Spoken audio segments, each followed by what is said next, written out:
fais du cat-sitting pendant quelques jours d'un chaton de 4 mois qui est juste là. Didi, tu viens dire bonjour? Il déteste être porté. Voilà, si t'entends des bruits, si t'entends que ma maison tombe en lambeaux, c'est parce que Gigi est là pendant quelques jours. Tu t'installes confortablement et tu me laisses filmer?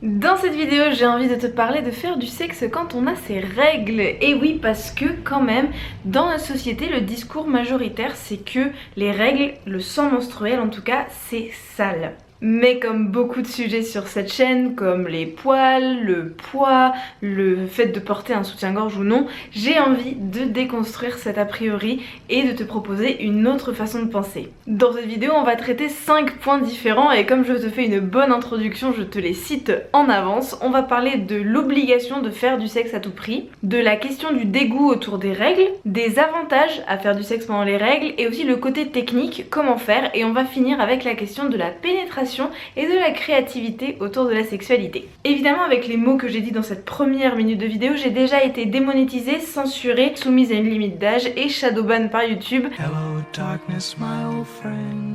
Parce que les vidéos qui traitent de sexualité sont lourdement censurées par YouTube. Je t'invite donc à faire monter le référencement en likant et en commentant, en interagissant avec cette vidéo et si tu peux, si tu as une petite plateforme, en le partageant à tes amis, à tes abonnés. Ce serait vraiment trop bien. Voilà, je suis désolée d'avoir à te demander ça, mais vraiment c'est hyper important pour que je puisse continuer à faire du contenu de ce type là, pour que ma liberté d'expression soit préservée. C'est vraiment fondamental, donc merci beaucoup. Et avant de développer tous ces points, il faut qu'on prenne le temps de remercier le sponsor du jour, à savoir Joy Club. Joy Club, c'est une plateforme de rencontres surtout centrée autour de la sexualité mais pas que, et qui est vraiment une plateforme très bienveillante et ouverte. C'est d'ailleurs Joy Club qui m'a demandé si je pouvais parler du sexe pendant les règles, vu qu'ils avaient déjà vu que j'en avais parlé vite fait dans une autre vidéo, et j'ai donc donné mon consentement libre et éclairé pour traiter du sujet. Mais voilà, l'idée vient à la base de Joy Club. Joy Club existe depuis une quinzaine d'années, c'est une plateforme allemande qui compte plusieurs millions de personnes en Europe maintenant.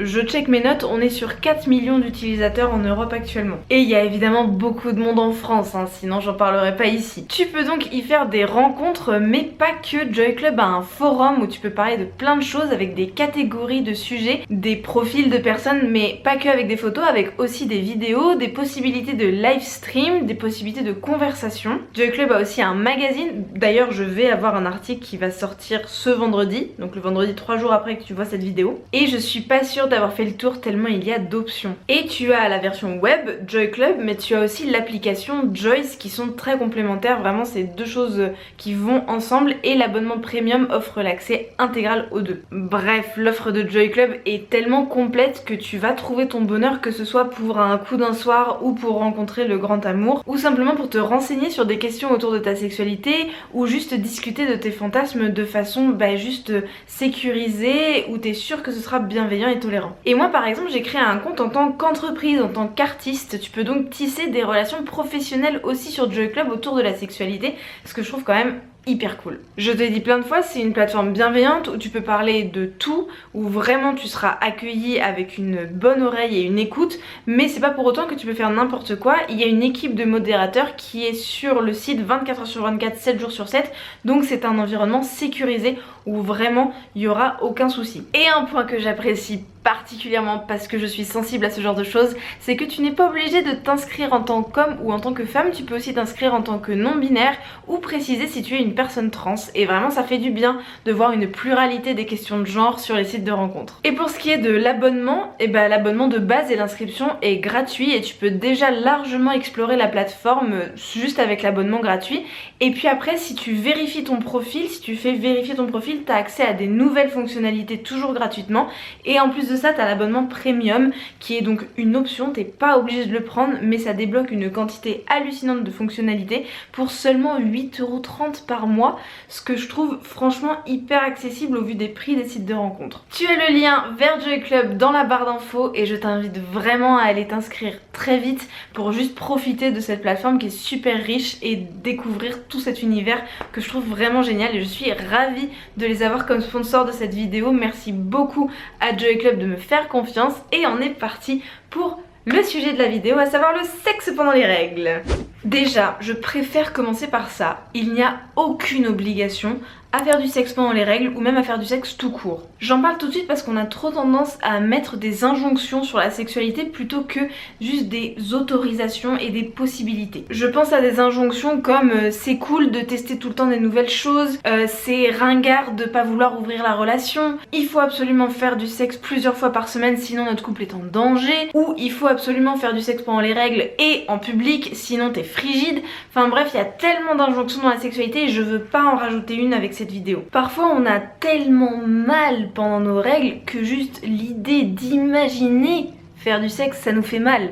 Donc évidemment je parle pas de ce genre de situation. D'ailleurs rappelons-le, je pense que c'est le bon endroit pour, le sexe ne doit jamais faire mal, sauf dans le cadre d'une relation BDSM consentie, mais tu m'as compris, tu vois. Donc prends ce que je te propose comme une invitation, pas comme une obligation. Parfois on a une phobie du sang, donc forcément c'est compliqué de ressentir de l'excitation quand on est mort de trouille, quoi, j'entends bien. Donc t'as compris ce que je veux dire, moi je te propose un truc, si ça t'enthousiasme pas, t'es pas obligé, tu vas pas te forcer juste parce que Loupch elle a dit quelque chose, tu vois. D'ailleurs ça se prononce Loupch.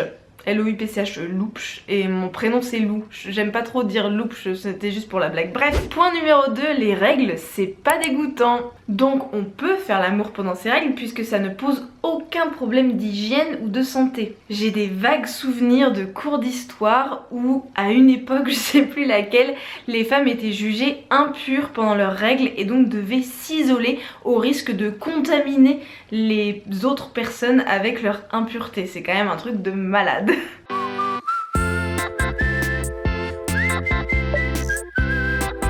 Désolée d'avoir le pouvoir de créer et de donner la vie, je pensais pas que c'était un problème. Quand même, un confinement une semaine par mois, c'est un petit peu rude, non? Pour juste du sang qui coule de notre utérus. Donc oui, il y a effectivement une question de nettoyage puisqu'il y a un renouvellement de l'endomètre dans l'utérus. C'est ça ce qui crée les règles. Mais c'est pas sale, ça fait pas de ça quelque chose de pas hygiénique. Tes règles ne transmettent pas de microbes ou de virus, il n'y a rien de sale dans ça, c'est juste du sang. Simplement pour dire que si on n'est pas dégoûté par la vue du sang de toute façon, si on n'a pas peur de la vue du sang, on ne devrait pas ressentir quelque chose de différent pour le sang menstruel. C'est juste du sang.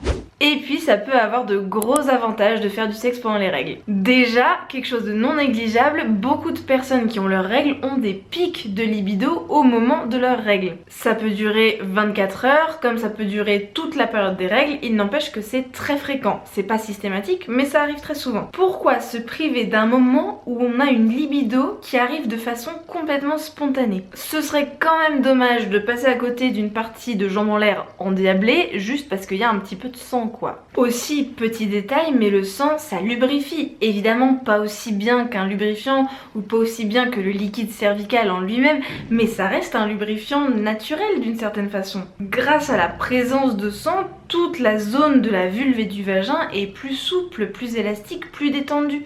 Donc s'il n'y a pas de douleurs qui vont avec, c'est plutôt un moment propice. Et puis tout simplement, certains couples ont un rythme plutôt soutenu dans leur sexualité et du coup attendre pendant une semaine, ça peut être compliqué pour certaines personnes. Ou alors si t'es en relation à distance et que tu te retrouves avec ton ou ta partenaire puis le moment où t'as tes règles. C'est quand même dommage de louper ces moments-là, c'est quand même dommage de se priver, de se frustrer. Pourquoi attendre? Pourquoi ne pas essayer quelques petites choses? Et évidemment toujours si on en a envie, ne jamais se forcer. J'ai l'impression qu'il faut que je le répète à chaque fois parce que je veux jamais forcer quelqu'un à faire du sexe. Non, tu fais si t'as envie, mais si t'as eu des envies et que tu t'es frustré parce que tu t'es dit non c'est sale, je t'invite à réfléchir à ça. Passons maintenant au côté très technique. Comment on fait? Parce que oui, le sang ça tâche. Déjà tout simplement le sang ça part à l'eau froide, surtout pas à l'eau chaude. Donc si tu tâches quelque chose, le plus tôt possible tu le fais tremper dans l'eau froide avant de le passer à la machine. C'est comme ça qu'on fait avec les culottes menstruelles par exemple. Donc que ce soit un vêtement ou un drap, après tu le passes à la machine, une fois qu'il est un petit peu trempé dans l'eau froide, tu vois la tache de sang disparaître de toute façon. Moi je conseille la bonne vieille technique de la serviette éponge sur le lit. Une grande serviette où t'es tranquille, tu peux rouler dans tous les sens si tu veux, tu peux en foutre partout. Comme ça tu tâches la serviette, tu la trempes à l'eau froide, puis après tu la mets à la machine et hop c'est fini, terminé, bonsoir. Et encore plus simple si la serviette est de couleur plutôt foncée. Comme ça tu ne vois pas la tache même si elle disparaît pas complètement, ça peut être ta serviette de sexe par exemple. Si la présence de sang est vraiment un souci pour toi ou alors que tu perds énormément de sang et que c'est vraiment trop compliqué, mais que tu veux quand même faire des cochoncetés, tu peux mettre ce qu'on appelle une éponge de règles. C'est comme un tampon mais sans la ficelle et ça se met vraiment au fond du vagin. Donc il faut vraiment aller au fond du vagin, aucun risque que ça disparaisse dans l'utérus. Le col d'utérus est trop petit pour juste aspirer l'éponge, c'est pas possible. Mais par contre tu le mets bien au fond avec tes doigts et après, une fois que tu as fini ta partie de jambe en l'air, tu peux l'enlever. C'est ce qu'on utilise notamment dans le tournage de films... que je dis ce mot là, genre là je vais carrément me faire supprimer la vidéo, enfin bref, les personnes, les actrices qui ont leurs règles pendant un tournage généralement mettent des éponges de règles pour que rien ne se voit à l'écran. Donc c'est comme un tampon mais spécialement fait pour faire du sexe avec, c'est quand même stylé. Et dans le même style il existe des cups qui sont faites pour pouvoir faire du sexe avec, donc pareil elles vont se glisser plutôt haut dans le vagin et donc du coup au moment de la pénétration, le vagin n'est pas un tube, donc au moment de la pénétration tu peux ne rien sentir du tout si elle est bien installée. Donc avec ces deux techniques tu peux même t'en donner à cœur joie au niveau sexe oral sans avoir besoin de faire un remake de Twilight, tu vois, puisque tout le sang est récupéré en amont de la source et donc à l'entrée, enfin à la sortie de la source du coup il se passe plus rien, tout va bien, c'est sans sang. Waouh, je suis en forme. Et enfin le dernier sujet que je veux aborder, c'est la question de la pénétration et plus largement le besoin que nous aurions tous et toutes de faire preuve d'un peu plus d'inventivité et d'imagination autour de notre sexualité. Pourquoi devons-nous considérer que la vraie sexualité implique de pénétrer quelqu'un? Comme si tout le reste ça comptait pas. C'est super bizarre quand même. Il y a tellement d'autres pratiques, c'est quand même fou. Pour moi, tout ce qui provoque du plaisir sexuel, c'est de la sexualité. Donc pour moi, c'est tout à fait possible de faire l'amour en gardant sa culotte menstruelle par exemple.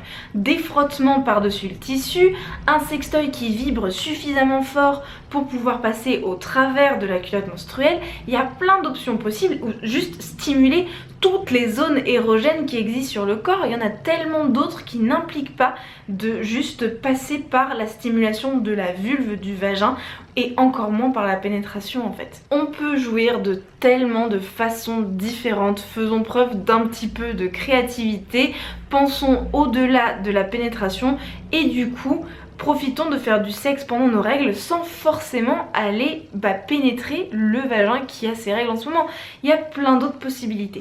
Voilà, j'espère que ça t'a donné quelques idées, que ça t'a donné envie d'essayer peut-être si tu l'as jamais fait, que ça t'a décomplexé si tu le fais et que tu complexes de le faire ou que t'as honte, ou encore juste si tu le fais et que t'es très heureuse de le faire, je suis ravie pour toi. J'ai donc l'article associé à cette vidéo qui sort vendredi sur Joy Club si tu veux voir comment j'écris, comment est ma plume et juger mes capacités d'autrice, tu peux aller voir vendredi l'article. Il y a un article toutes les semaines qui sort tous les vendredis sur Joy Club et là ce vendredi là c'est moi. Je suis très honorée de ça. Je te mets le lien vers Joy Club dans la barre d'infos où tu retrouveras le magazine. C'est vraiment très intuitif comme site, tu vas pas te perdre, t'inquiète pas. Encore merci à Joy Club d'avoir sponsorisé cette vidéo, de m'avoir aidé à m'exprimer librement sur cette plateforme, de m'avoir donné toutes les clés et cette carte blanche très appréciable pour le sujet. Merci à toi de me soutenir dans des vidéos qui sont censurées par YouTube. Merci d'être là, de liker, de commenter, de soulever cette vidéo, de la porter à bout de bras quand l'algorithme essaye de l'écraser.